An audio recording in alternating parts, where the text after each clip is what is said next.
আসসালামু আলাইকুম রহমতুল্লাহ। HSC higher math chapter 11.1 এর 2 নম্বর পর্বে সবাইকে স্বাগতম।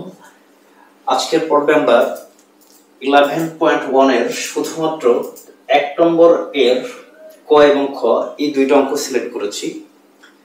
আমাদের অঙ্কটায় বলা আছে যে প্রতি ক্ষেত্রে প্রদত্ত বিন্দুসমূহের মধ্যবর্তী দূরত্ব নির্ণয় করো। আমরা এই প্রিভিয়াস যে পর্বটা ছিল সেখানে আমরা ডিসকাস করেছিলাম যে একটা বিন্দু আমরা কখন পাই এবং দুইটা বিন্দুর মধ্যবর্তী দূরত্ব নির্ণয়ের যে ফর্মুলাটা সেটার প্রমাণটা আমরা দেখিয়েছিলাম যে এই সূত্রটা কিভাবে এসেছিল।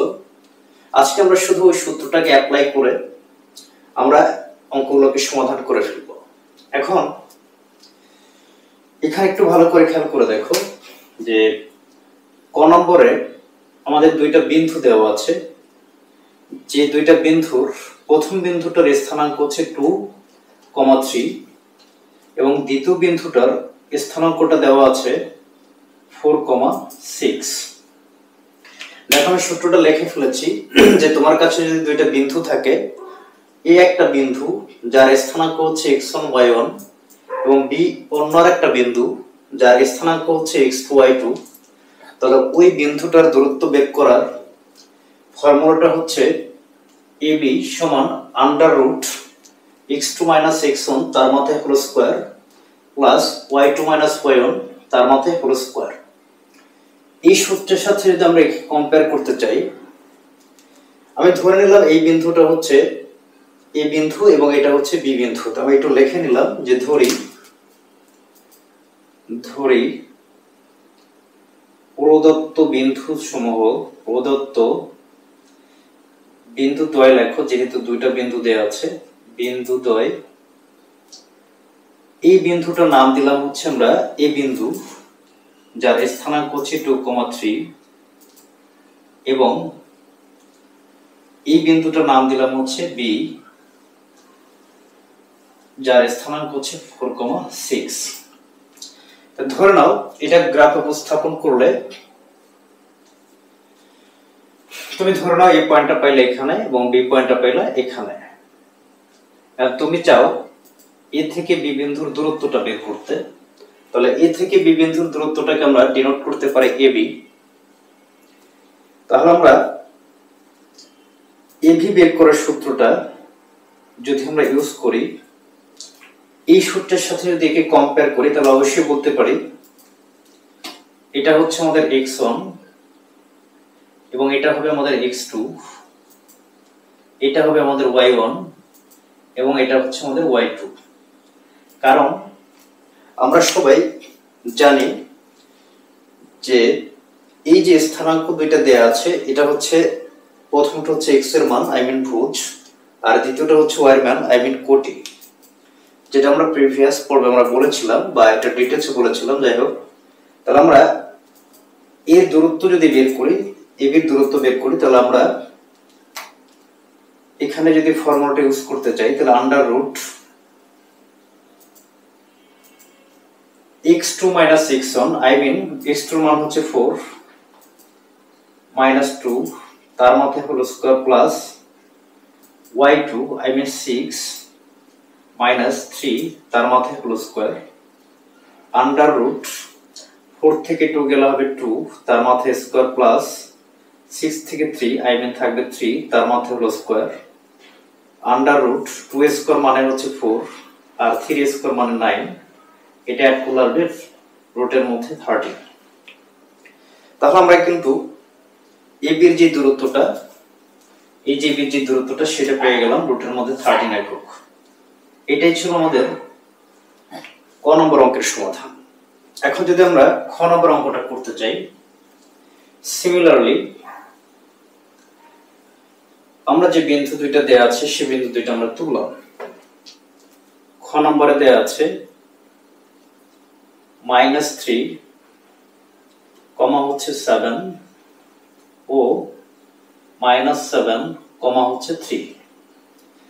এখানে সেম এই প্রথম বিন্দুটাকে আমরা A ধরে নিলাম আর দ্বিতীয় বিন্দুটাকে আমরা B ধরে নিলাম।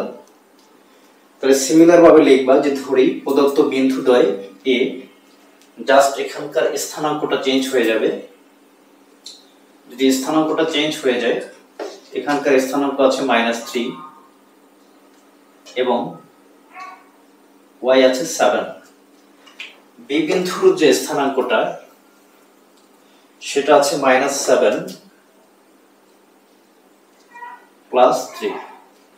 সিমিলারলি ওই সূত্রের সাথে যদি আমরা কম্পেয়ার করি তাহলে এটা হবে x1, এটা হবে x2, এটা হবে আমাদের y1 এবং এটা হবে আমাদের y2। তাহলে সিমিলারলি আমরা যদি AB এর দূরত্বটা বের করতে চাই, আমরা লিখব AB সমান সমান x2 - x1, x2 মান হচ্ছে -7, সূত্রের একটা মাইনাস আছে, আর এখানে আছে x1 আছে -3, এই টোটালটার মাথায় হোল স্কয়ার প্লাস y2 এর মান হচ্ছে 3, y1 এর মান হচ্ছে 7, তার মাথায় হোল স্কয়ার ইকুয়াল এটা হবে -7, এই মাইনাসের এই মাইনাসকে গুণ করলে হবে +3, তার মাথায় হোল স্কয়ার প্লাস 3 থেকে -7 মাইনাস করলে আসবে হচ্ছে -4, তার মাথায় হোল স্কয়ার। এটা ক্যালকুলেশন করলে আসবে হচ্ছে -4, তার মাথায় হোল স্কয়ার প্লাস আসবে -4, তার মাথায় হোল স্কয়ার আমরা সবাই জানি যে মাইনাসের উপরে যদি জোড় সংখ্যক পাওয়ার থাকে, তাহলে হয়ে যাবে প্লাস, আর 4 স্কয়ার মানে হচ্ছে 16। এখানেও সিমিলারলি এটা ক্যালকুলেশন করলে হবে 16, রুটের মধ্যে এটা হবে 32। এগুলো সিম্পল ক্যালকুলেশন, তার বেশি কথা বললাম না, বাট এখানে একটু কথা বলবো। আচ্ছা, আমরা সবাই পূর্ণবর্গ সংখ্যা কি সেগুলো আমরা চিনি। যেমন আমি যদি এখানে বলি 4, তারপরে 9, 16, 25, দেখো এই সংখ্যাগুলো কারো না কারো বর্গ। যেমন তুমি যদি 2 বর্গ করো তাহলে হবে 4, তুমি যদি 3 বর্গ করো তার রেজাল্ট হবে 9, তুমি যদি 4 এর বর্গ করো রেজাল্ট হবে 16, তুমি যদি 5 এর বর্গ করো রেজাল্ট হবে 25। এখন কথা হচ্ছে এই সংখ্যাগুলোকে কোনো না কোনো সংখ্যার বর্গ হিসেবে প্রকাশ করা যায়, তাহলে অবশ্যই আমাদেরকে এই সংখ্যাগুলোকে একটা আলাদা নাম দিতে হবে। এবং ম্যাথমেটিক্সের বদ যারা, তারা এই সংখ্যাগুলোর নাম দিয়েছেন পূর্ণবর্গ সংখ্যা। তাহলে এইখানে এমন ভাবে চিন্তা করবা যে এই 32 কে এমন ভাবে ভাঙানোর চিন্তা করবা, এমন ভাবে বিশ্লেষণ করার চিন্তা করবা যাতে যার মধ্যে একটা যেন পূর্ণবর্গ সংখ্যা থাকে এবং অন্যটা পূর্ণবর্গ সংখ্যা না থাকলেও চলবে। যেমন আমি 32 কে কিন্তু চিন্তা করতে পারি 16 ডিভিশন 2, এটা বলা যায় 16 × 2 বলা যায় কথা, অথবা 2 × 16 বলা একই কথা। তাহলে আমি এখানে একটা কাজ করলাম, এটাকে আমি এভাবেই চিন্তা করলাম 16 × হচ্ছে 2। কেন এভাবে চিন্তা করলাম? কারণ এই 16 কিন্তু একটা পূর্ণবর্গ সংখ্যা, কারণ এটাকে কিন্তু 4 এর বর্গ হিসেবে প্রকাশ করা যায়। এখন আমরা জানি এই রুটটা 16 এর মাপ চান দিতেও করবে, এই রুটটা কিন্তু 2 চান দিতেও করবে।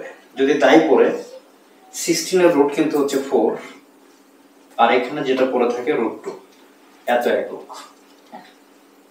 কারণ আমরা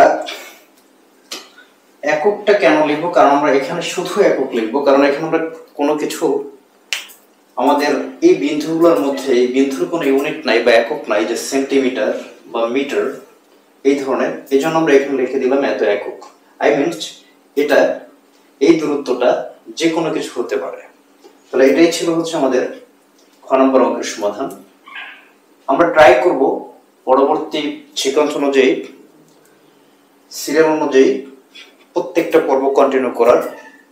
আশা করি তোমরা সবাই আমাদের পাশে থাকবা। Thank you.